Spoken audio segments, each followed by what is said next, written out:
INB news కి స్వాగతం.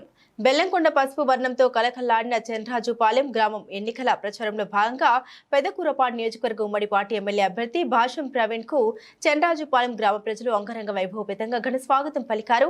Super 6 పథకాల గురించి భాష్యం ప్రవీణ్ ప్రజలతో వివరించారు.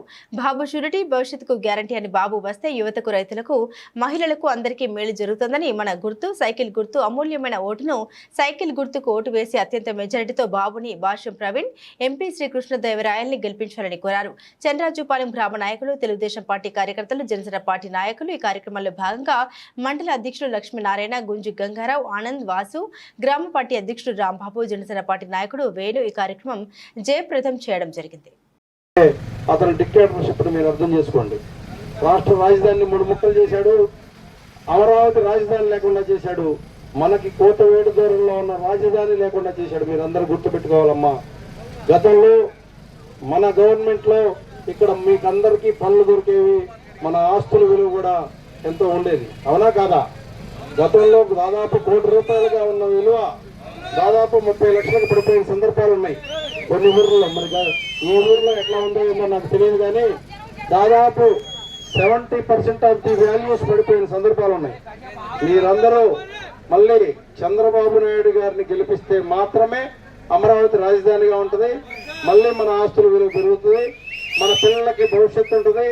అట్లనే హైదరాబాద్ లో 95లో చంద్రబాబు నాయుడు గారు ముఖ్యమంత్రి అయ్యే రోజుకి అక్కడ గజం ₹2,000 మాత్రమే ఉండేది. అటువంటి ₹2,000 ఇవాళ ₹2.5 లక్షల చేరిందంటే మీరు అర్థం చేసుకోండి.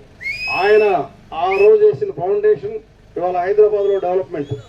మనం అమరావతి రాజధాని ఫౌండేషన్ ని రాబోయే 5 ఏళ్లలోనో 10 ఏళ్లలోనో ప్రతిఫలం అనుభవించే పరిస్థితి ఉండేది.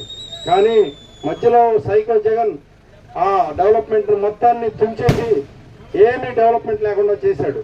అంతేకాకుండా నిన్న మొన్న కొత్త చట్టం ఒకటి తెచ్చాడండి, మన ఆస్తులు మనకు లేకుండా చేసే చట్టం. అర్థం చేసుకోండి.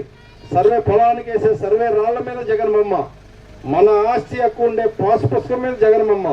మనం రేపొద్దున ఏదన్నా ఆస్తి కొనుక్కుంటే రిజిస్ట్రేషన్ పేపర్లు కూడా మనకి ఎవరండి, ఒరిజినల్ పేపర్స్ వాళ్ళ దగ్గరే పెట్టుకొని జిరాక్స్ పేపర్లు మాత్రమే మనకి ఇస్తారు. అంతేకాకుండా పాస్ పుస్తకాల్లో ఒక కాలం ఉంది.